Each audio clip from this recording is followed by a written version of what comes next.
I don't know how it's possible, but we are still getting new information about the Crown Tundra by data mining the Isle of Armor. This has been going on for almost a week, but thanks to recent discoveries, we now know that item 1592 is a usable item with the same functionality as evolution items. That's very specific for a game that isn't even released yet. This item is probably what evolves Galarian Slowpoke into Galarian Slowking, and then brings up this tweet, which I covered, but it's still really interesting to mention. Looks like Game Freak prematurely added both returning and brand new items to their internal item arrays with DLC 1. Nice. Pretty much, we have at least 17 new items. So the data mine has just been massive with tons of information about the Crown Tundra. It really feels like everything but the assets are inside the Isle of Armor, but that's not even true because we even have some assets like the models of the characters. So the big question is, how much of this is going to be the Crown Tundra? It's not finished. Could still be like beta-ish, but is this like the bulk of the, like, is this a majority of the features? Is this like all the new stuff and then it gets fleshed out? Or is Game Freak going to add more on top of this? That's gonna be the question. And I think we have to wait for a trailer. Like, once the trailer comes out, then we can see like how much is new and how much this is just kind of reading like a script. But overall, we can kind of look at the attached items and all the new stuff. 17 new items, a lot of key items. Could expand the gameplay quite a bit, but then there's just shenanigans like this. Reveal Glass and Zygarde Cube item scripts are present in the Isle of Armor. So through hacking, you can effectively make it happen. Using the Reveal Glass on Landorus, and using the Zygarde Cube on Zygarde. Like, it's placeholders. They got cool animations for it.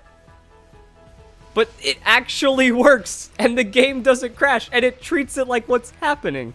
Also, this, of the Crown Tundra models we have available, you're able to battle both Peony and the Adventurer Female, which is probably his daughter, and these are the models I'm talking about. So I'm like, yeah, it's not even like, oh, it's not only the scripts, we have assets. Like, what is this doing in the Isle of Armor, and how much of this is representative of the Crown Tundra? But it doesn't end there. You guys saw the title. So, let's go up to the most recent tweet. This just in. Game Freak left in actual important item data for all of the Crown Tundra items. All of them. Items 1590, 1591 have the same effect code as DNA Splicers, the Solarizer, and Lunarizer. Since there are only two of them, we can assume they work similarly to the DNA Splicers. Unfused, fused. We've already been going into some of the things with Calyrex as well. So, you can combine 896 Hakuba and 897 Kokuba with Calyrex in some way. Well, that some way isn't even a mystery. That some way we don't have to wait for the Crown Tundra to find out. That some way is in the functioning item data for the Crown Tundra that exists currently in the Isle of Armor. But we still got some new information, boys, because, like, now everything is coming together. It all comes together, guys. I don't know if Game Freak should have, like, never said that back in 2016, because now it's a meme, but literally everything keeps on coming together. So Local Maple did some digging, did some Googling, went in for that research. Turns out, Kokuba can mean black horse, as well as a Dowager Empress, which contrasts Hakuba for white horse. So the last chapter of the Crown Tundra, Sacred Bond of Sovereign and Steed, is more likely referring to Calyrex, Sovereign, and these horses, Steed, that he fuses to more than the Musketeers, because these are code names. So same codename system refers to X Pokemon that we've seen with Generation 8, but I mean we have Zacian Zamazenta, the Wolf Legendaries, referred to as Ukami.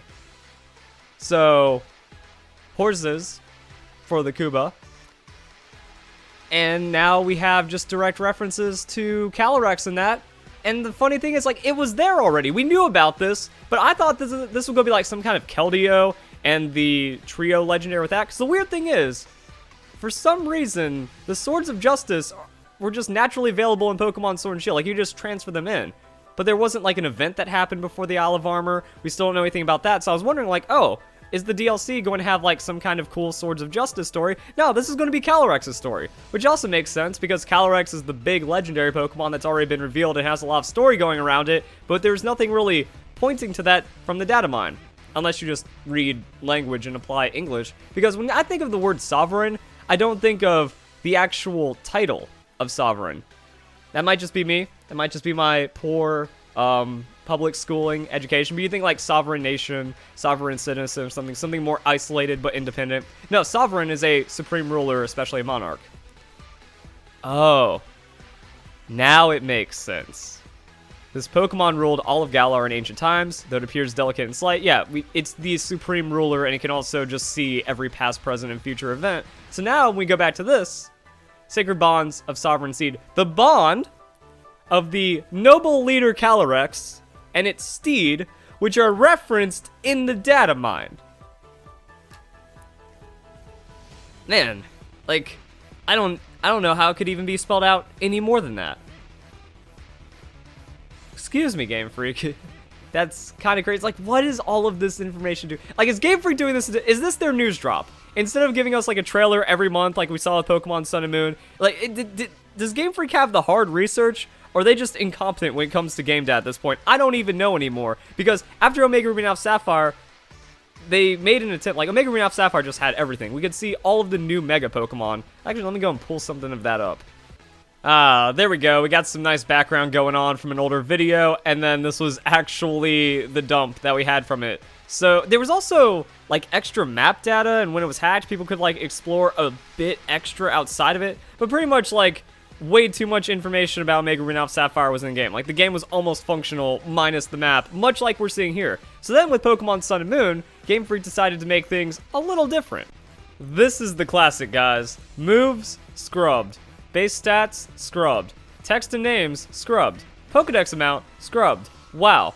It really seems like Game Freak was learning because this was from the Pokemon Sun and Moon Datamine. Pictures, in.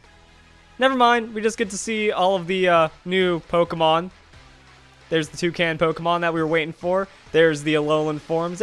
We got everything, boys. Everything ended up dropping. It was one of the wildest things, and it really just kind of like set what everything about Pokemon leaks and data mining has become, and it's still staying relevant in modern times, despite like all the other things. We've seen it for pretty much all the other games, that just like the data mining happens, and then with this, it's kind of doing like I don't know. Like going back to where I was going with this, is Game Freak doing this instead of news? That everyone got mad, like, oh man, I don't like that Game Freak's putting out a new trailer every 2 weeks when it comes to Pokemon Sun and Moon. They're just spoiling everything. And then all of the leak videos and all of the leak coverage gets so many more views and so much more press. Game Freak's like, screw it. We're just going to let the content creators do this information for us. Now, it kind of goes against like what you expect out of Japanese culture and respect and like the anti-hacking and stuff.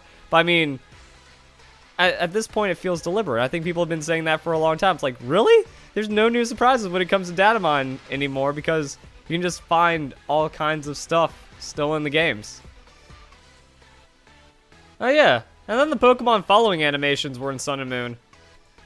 Now Pokemon are following you in the Isle of Armor. Game Freak has a lot of weird stuff that they're... yeah, I think... I don't know. I think this is what finally breaks me on all of the data mining and all of the shenanigans. But tell me what you guys think. Do you think that this is like it for the Isle of Armor? Like, I think it all makes sense. We still have some cool extra things. Like, yeah, there's going to be a story for the birds. That's going to take a little bit of time. Terrible Titans into Regigigas. That's going to be cool. Ultra Beasts. We don't really know how they're going to tie in Ultra Beasts, but either way, that seems like it's going to be a lot of game content right there. So, I mean, you have all of these quests and story, which is technically post-game because you get usable legendaries or something out of it, and then it's just going to be into the new raid feature.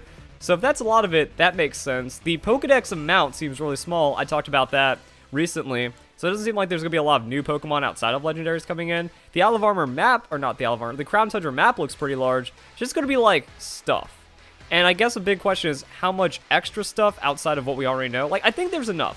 If you look at what we have with the Crown Tundra, it's enough. It's not like a mind-blowing, crazy amount of things to do inside the game. But if you take it that DLC is half price Pokemon Sword and Shield, Isle of Armor is already really good and pretty much like close to the value of that $30 on its own. So I mean, Crown Tundra, if they just double that or make like a slightly more to do than the Isle of Armor, you're still getting an incredible amount of value out of it, but it doesn't feel like a full Pokemon game, even though it shouldn't be. It's like half of a Pokemon game-ish because it's taking a year for both pieces of DLC to come out instead of getting our next year Pokemon game. I mean, if there's dozens or hundreds of hours, actually, not dozens, but there has to be like 100 hours of replayability in the new raids feature and some of the extra things, and that's definitely worth it. Problem is, hacking like has completely devalued and ruined Pokemon. There was no widespread hacking, then the new raids feature would be like super baller and everyone would just like play Pokemon for hundreds of hours and actually engage and have this community feel for the raids, but it doesn't really seem like that. And then there's still other projects. We got new Pokemon Snap, we have the new announcement that's going to be happening in a couple of days. There's a lot going on, and overall, I don't think the Crown Tundra is going to be disappointing, but it's not going to be like insane. However, there's still some room for it to be insane, so I guess that's going to be it. Hope you guys enjoy the video. Hope you all have a nice day. Thank you very much for watching.